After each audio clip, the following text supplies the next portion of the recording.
You ever feel like you're just constantly running on a treadmill that's going a little too fast? Your to-do list just keeps getting longer and longer no matter what you do? Yeah, if that's you, you're in exactly the right place. We're going to get into the science behind why so many of us feel like we never ever have enough time. I mean, it's pretty much the defining feeling of modern life, isn't it? That little hum of anxiety in the back of your mind, that feeling that you're always behind, always need to be doing something else. It's this universal feeling. But where does it actually come from? Well, if you feel this way, you are so far from alone. Get this. A U.S. Gallup poll found that a staggering 80%, that's 4 out of every 5, working Americans feel like they never have enough time. That's not just a few stressed out people, that's practically everyone. It's basically an epidemic. And yeah, this epidemic actually has a name. Researchers call it perceived time poverty. And the keyword here is chronic. This isn't just about having a busy Tuesday. It's that constant nagging feeling that you're just drowning in obligations. And it's serious stuff. It's linked to everything from bad sleep and high blood pressure to depression.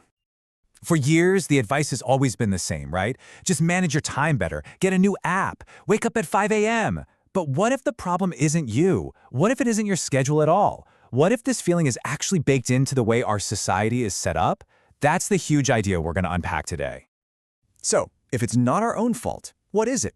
Well, researchers have zeroed in on something you probably wouldn't expect: the level of economic inequality in the country you live in.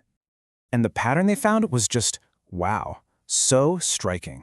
You look at countries with a big gap between the rich and the poor, like the US and China, and that feeling of time poverty is everywhere. But then you look at places with lower inequality like Germany and Denmark, and people just report feeling less rushed. This isn't some random coincidence, it's a huge clue. And that's the million-dollar question, isn't it? I mean, they seem like two totally different things. How could some big, abstract economic number actually change your personal minute-to-minute feeling of being stressed about your schedule? Well, it turns out there's a powerful psychological bridge that connects them. So let's look under the hood of this anxiety engine. How does it work? Researchers figured out there's a very specific process that takes the fuel of inequality and turns it into the time pressure we all feel. And it all kicks off with how inequality messes with our heads. First, just so we're all on the same page, when we say economic inequality, we're simply talking about how big the gap is between the richest and poorest people in a society. The wider that gap, the more unequal it is. Simple as that. Okay, so when that gap gets wider, it fires up something called status anxiety. We've all felt this. It's that nagging worry about where you stand, in the social pecking order. When inequality is high, the stakes just feel higher. Where you are on the ladder seems to say so much more about you, which makes you way more anxious about falling behind. So here it is. This is the whole chain reaction in a nutshell. It starts with number 1, high economic inequality, that wide gap we talked about. This leads directly to number 2, status anxiety, that worry about where we fit in. And where does that anxiety push us? Straight to number 3, time poverty, that feeling that we are constantly running out of time. And this is why. Because when we're anxious about our status, that old saying time is money stops being a clever phrase and starts feeling like a command. Every single minute feels like a resource that we have to use to get ahead, to climb the ladder, to make sure we don't fall behind. We feel like we can't waste a second, so we pack our schedules to the breaking point. Okay, that's a really compelling theory.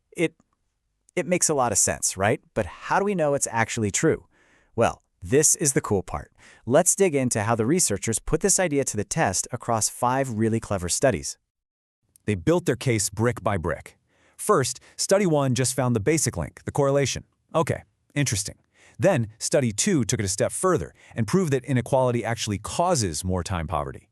But the big breakthrough was study 3, where they pinpointed status anxiety as the crucial middleman. And finally, studies 4 and 5 sealed the deal, providing solid causal proof that status anxiety was the engine driving the whole thing.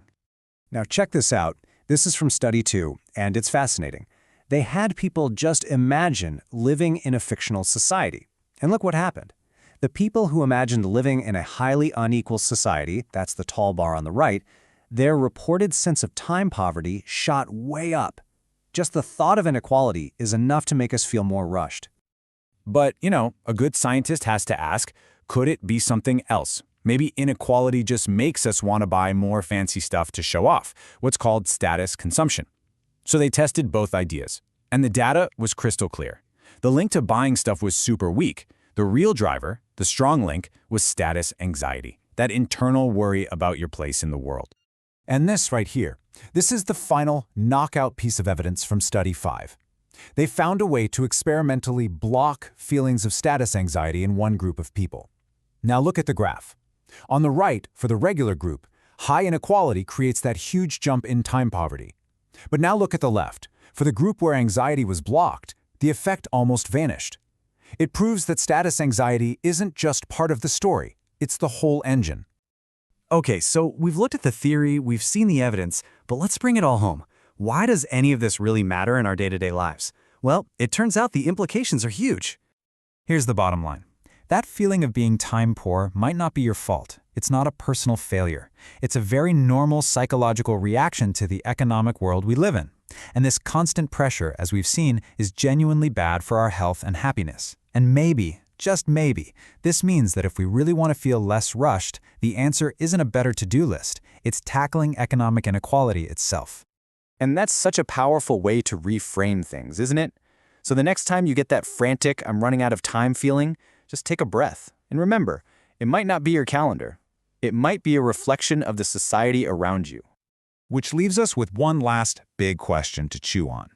What would happen if we stopped seeing this collective stress as millions of individual problems to solve on our own and started treating it like a public health issue with economic roots?